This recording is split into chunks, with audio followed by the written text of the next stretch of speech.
Welcome back, you guys, to another What's for Dinner Wednesday.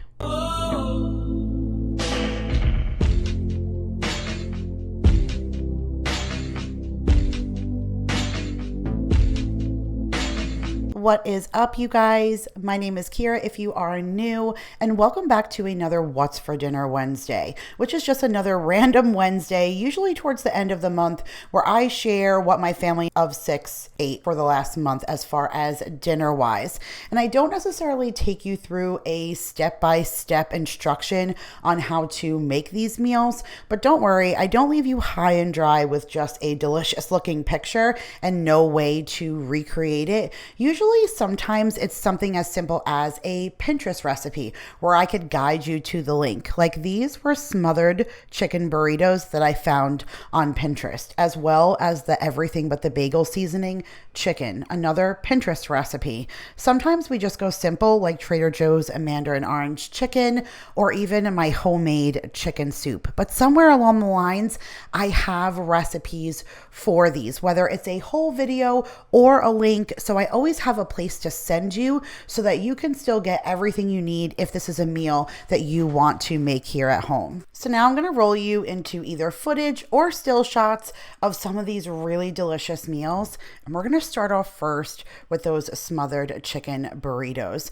Now, any Pinterest recipe, like I said, that I've used, I'll make sure to link in the description box for you. This is not one of those recipes you're going to want to miss, because if you guys like to do some kind of Tex-Mex themed Tuesday, we love Taco Tuesday, but tacos get boring now and again. You don't want to always do the same taco. And so I like to switch it up. Sometimes I'll do enchiladas or, nachos. We'll really do different things, quesadillas, but this was like a great play on everything. Look how tender and delicious and yummy that meat is. And you basically just use pulled chicken already. So you put a whole bunch of things in the crock pot and let it cook for 4 hours on high. And it made this really yummy, shreddable chicken mix that you rolled in these tortillas and then placed in the oven and baked it in the oven. And then when it got crispy, you poured like this sour cream and green chili sauce right on top. You guys, this was so incredibly good and so easy. I really love any crock pot dump and go recipe anyways, but this was pretty perfect that it was just kind of a dump in and then take that yummy, delicious mixture and just put it inside of a tortilla and top it with sauce. And I just put a little cilantro and green onion and tomato and sour cream on top of mine. But if you're looking for a new Tex-Mex Tuesday, this is the way to go. This is one of my favorite recipes to share in a What's for Dinner clip because this is my pot pie, and it took me a long time to really master how to get a good pot pie because my husband's a little particular when it comes to his pot pies because it's one of his favorite things. And so once I mastered it and it got so good, I ended up putting it in my cookbook. So if you guys are new and you're not aware, I put out a cookbook a few years back with Vanessa over at Lemonade Mom and then Nicole Burgess, and we kind of collaborated with a whole bunch of different ideas, and one of the recipes that I shared was a pot pie. I do also have this recipe inside of a Man's Winter Freezer Meals, so I'll link that down below if you guys just want to see the video version, but the cookbook is always listed down below if you guys want to go ahead and check that out as well. But I really just like the plain old Pillsbury crust. This happens to be a beef one, but I do beef, I do turkey, I do chicken, and then this also has that really yummy salad from Trader Joe's. This is their apple harvest salad, and it has that unexpected cheddar cheese with the dried apples, and then this amazing vinaigrette. Every single time I've gone to Trader Joe's, it's still been there, and I thought it was going to be more of a autumn themed thing. But if you go to Trader Joe's and you see that salad and you like salads like that, I would highly recommend giving it a try because it was so good. Now, speaking of Trader Joe's, this is a perfect time to share the clip of the ravioli because some of these are the raviolis that I got from there.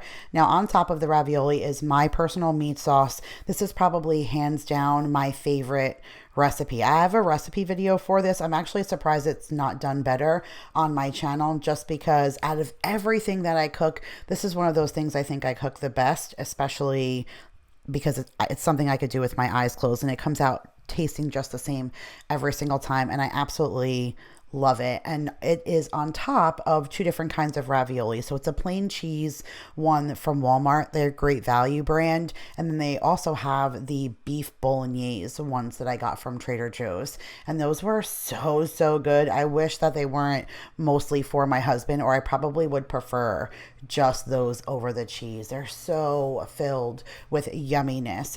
Everybody voted that they wanted salad and garlic bread alongside of our ravioli that night. So that is actually the Everything but the Bagel seasoning on the loaf of bread that I get from Walmart. And I use the Chef Chamois garlic butter and made that into garlic bread. And then I just have some romaine lettuce with some cucumber, some tomatoes, a little bit of cheddar cheese, and some French dressing as my side salad. And this is actually a meal that I prepared in a video. I think it was maybe my nighttime routine with the kids. So I'll make sure to link that video. I can only list 5 in the iCard. So make sure you guys check the description box, because I'll place the links for, all of these things down below right there. But you can't beat some ravioli with sauce, salad, and garlic bread.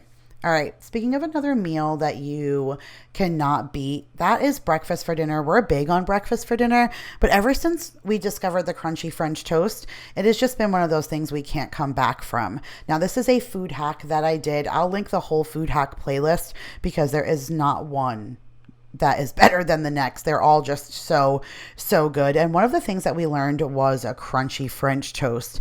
It is so amazing, and it's literally just using any kind of cereal, your favorite. We've tried Cinnamon Toast Crunch, we've tried Corn Flakes, we've tried Frosted Flakes, we've tried Captain Crunch. There's so many different derivatives, and you just do French toast like you always would, but then you coat it in that coating of the cereal, and then you just put it in the pan with some butter and you crisp it up just like you would make French toast. I actually have a video on how to make French toast because someone asked me how to make it, so I can link that for you guys as well, besides just that regular food hack video on how to make the crunchy one. But this stuff is to die for. Once you crust it, you'll never go back. And we just served it that night with some bacon on the side. I always serve some kind of fruit, and I always make extra so that we can leave it in the freezer. But if you guys have never tried crunchy French toast, I don't know what you're doing with your life. Speaking of what are you doing with your life, do you like the Everything But the Bagel seasoning? Because if you don't, I don't know if we can be friends, because it is definitely something that I have a tight passion for, especially coming from Long Island, being a big bagel eater. An Egg Everything bagel. All right, we got to stop for a second. Egg Everything bagel from the bagel store. I used to work at a bagel store that sold egg sandwiches, and we would talk in slang. Okay, so I would want an EEVBECOE with SPK.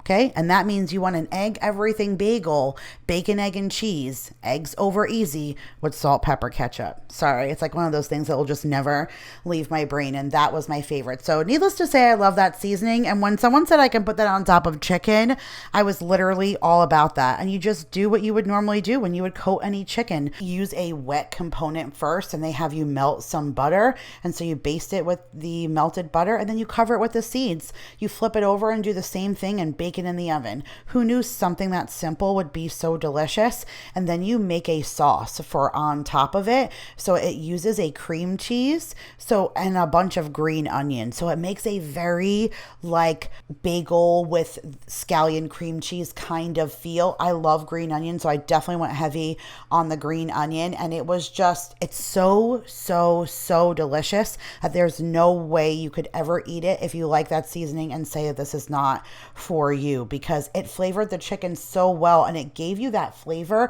but you got the heartiness of the chicken and just the smooth creamy of that cream cheese sauce that you put on top. It is a no-brainer on us making that again in our normal regular rotation.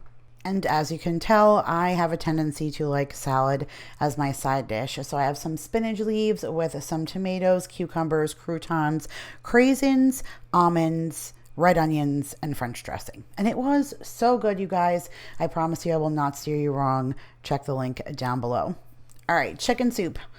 Simple but easy, and I've shared this on my channel before. I actually have it handwritten because I've never shared it in a video, and I didn't put it in the cookbook, and I've never put it anywhere else, but I shared an Instagram post when I first started my channel, and I literally listed all the ingredients back when I had a lot more time on my hands, and I was able to post recipes right in my Instagram. And so I have it cut, pasted, and copied, and I've shared it before. So I'll make sure to find it and put it in the description box so you guys have the exact directions. But it is so easy, especially if you ever make a whole chicken and you save the carcass, because it just makes your own broth. And I add noodles at the end so it doesn't soak up the juice, because I love juice. For my Ritz crackers, a little bit of Parm cheese on the side adds that perfect amount of saltiness, and it's great for a cold day, especially like what we've been having here lately.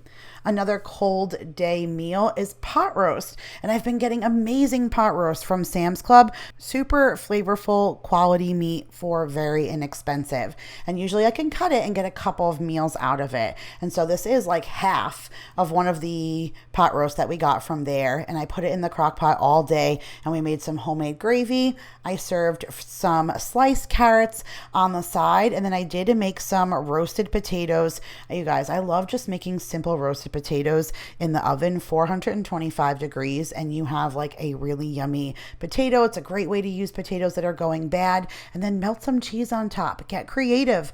Put a little cheese on top with some sour cream and that green onion, and make your potatoes loaded. It's just something so different to have as a side dish. And then I just made regular Bisquick biscuits and went and added some of the Chef Chamois garlic butter right on top. So it made a garlic roll with the carrots and then the gravy with the pot roast and those potatoes. That was such a yummy comfort meal. Now, this may not necessarily scream comfort food, but it certainly was yummy. Now, this is the rest of that apple salad. So we've already talked about that. There's no cheese because I finished all the cheese the first time, but nobody else was going to eat this but me, because that is all me. But these are the French dip sandwiches that I was just dying for. So I bought lunch meat roast beef, like cold cuts, and I just heated them up in a pan with some au jus gravy that I made. So just a little bit of seasoned beef broth that you slightly thicken with a little bit of cornstarch, and then you add in the slices of roast beef and you get them hot, and then I put them on a ciabatta roll that I toasted with that Chef Chamois garlic butter, so it made like a garlic roll. And then I put that sauteed, warm, juicy roast beef, I put that on top of the ciabatta roll, and then melted provolone cheese on top of that.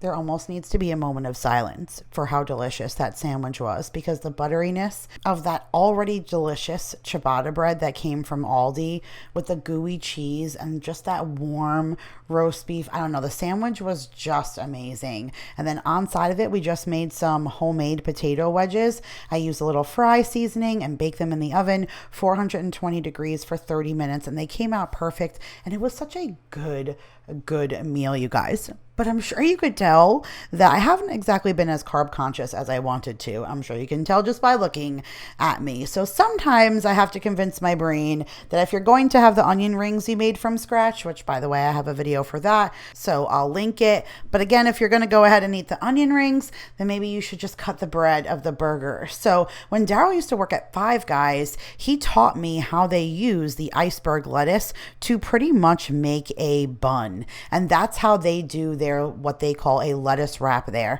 And so when I was doing keto for a while, Daryl used to bring those home to me all of the time. And I really just enjoyed them, because if you rip the iceberg lettuce just the right way, it almost makes a cup. And if you put it on both sides, it just makes a perfect bun. And you don't even feel like you're missing the bread, because you taste everything. On there is red onion and a little bit of ketchup and some tomato. And so you're getting all the flavors, the lettuce, the tomato, the ketchup, the onion, the burger, the cheese.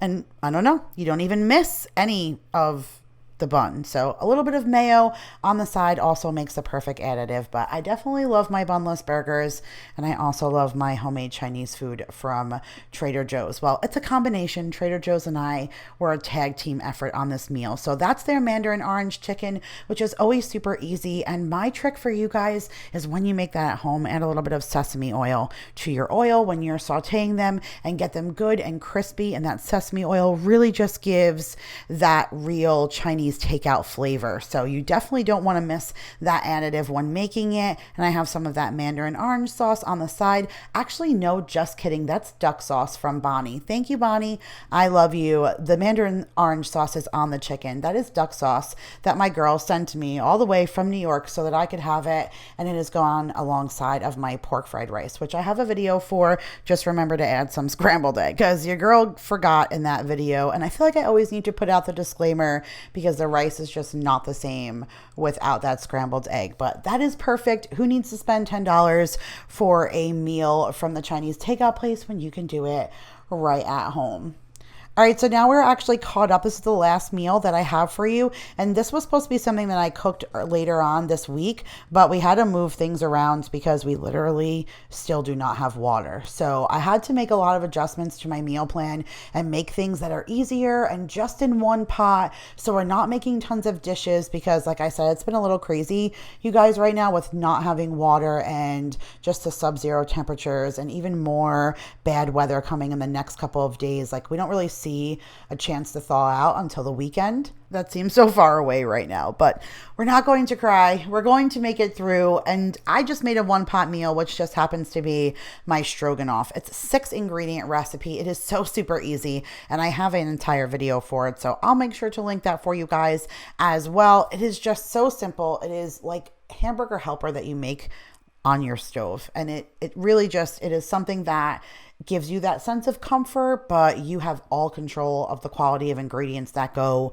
into it. And you can make it as fresh and healthy and as organic and keto, low carb as you want, because literally the ingredients are so interchangeable. So make sure to check out that video. And of course, it's coupled along a salad that has some romaine lettuce, tomatoes, cucumbers, a little bit of cheese. Do you guys see a pattern here?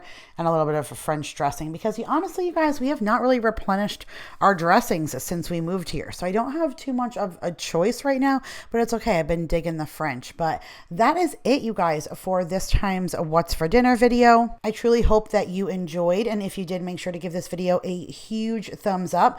I hope you were able to help inspire your dinner table just a little bit. Maybe you saw something that you always used to eat that you haven't had in a long time and now you're craving it. Or maybe you want to step out of your comfort zone and try something completely different for your family that you've never tried before. But make sure to leave me in the comments below what your favorite meal was that you saw in this video and what you are going to try. If you happen to try anything, make sure to find me on Instagram and tag me in a picture.